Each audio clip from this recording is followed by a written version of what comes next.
Eu sou o sustento dos homens. Surgi sem ser nomeado. Identifiquei-me com a maneira encontrada pelo ser humano para satisfazer seu maior e mais essencial desejo, sobreviver.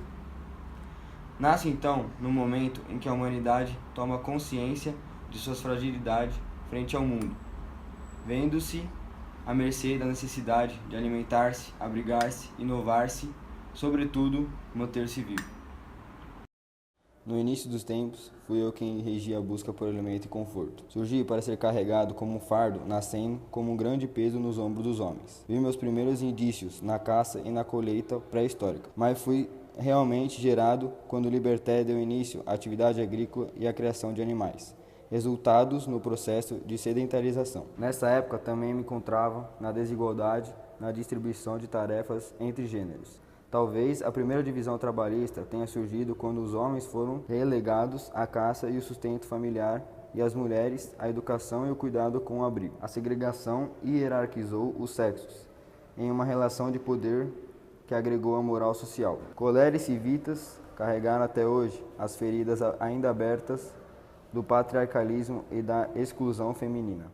Passada a pré-história, me vi limitado pelas primeiras manifestações do poder sobre a minha existência. Nas civilizações da antiguidade, fui marginalizado pela escravidão. No Egito, o Estado detinha as formas de produção, redistribuindo excedentes de acordo com o status de cada homem. Na Mesopotâmia, surgiu as trocas comerciais com transações feitas com a cevada e mais tarde metais. Para os fenícios, era o comércio marítimo também uma maneira de afirmar-se e conquistar territórios.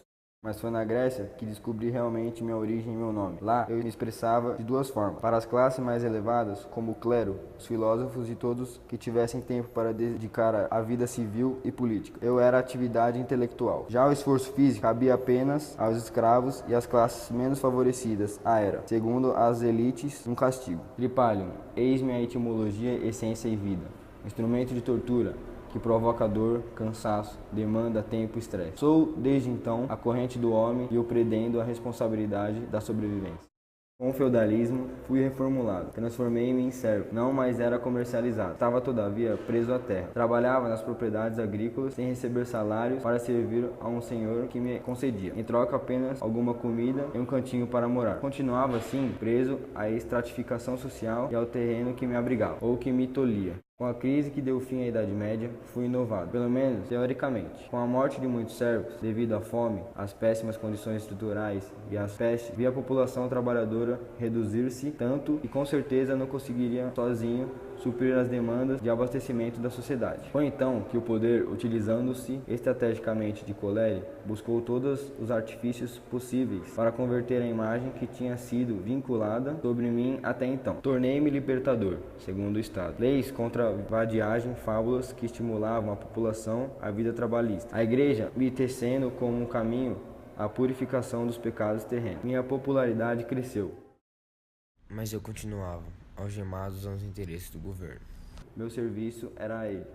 Na Idade Moderna, surgem as empresas familiares e oficinas artesanais com aprendizes que recebiam moradia, alimentação e alguns trocados. O lucro da produção e seus meios eram dedicados pela família e seus membros.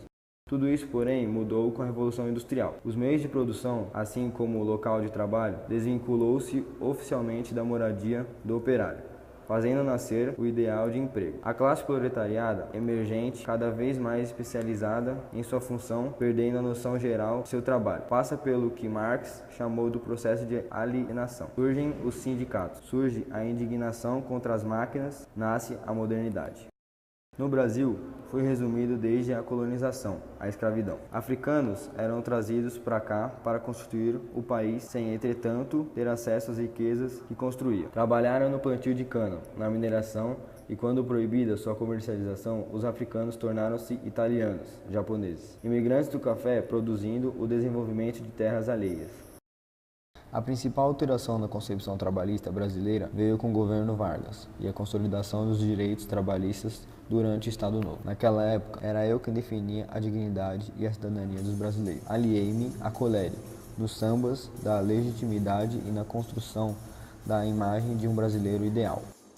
Hoje sou inversão de valores. Ao contrário do que eu era quando nasci, sirvo não mais à existência, e sim à obsolência. Sou usado para alavancar o poder, acumular o inacumulável, o supérfluo, o passageiro. A purificação espiritual que condicionou não vem mais do poder divino. O Deus que me rege hoje é o dinheiro. A sociedade hoje se alimenta de papel moeda e se abriga nos sonhos líquidos das propagandas televisuais e suas necessidades, saciadas pelo insaciável. As correntes que faziam-me escravo, preso à terra e ao Senhor, fundiram-se em vil metal.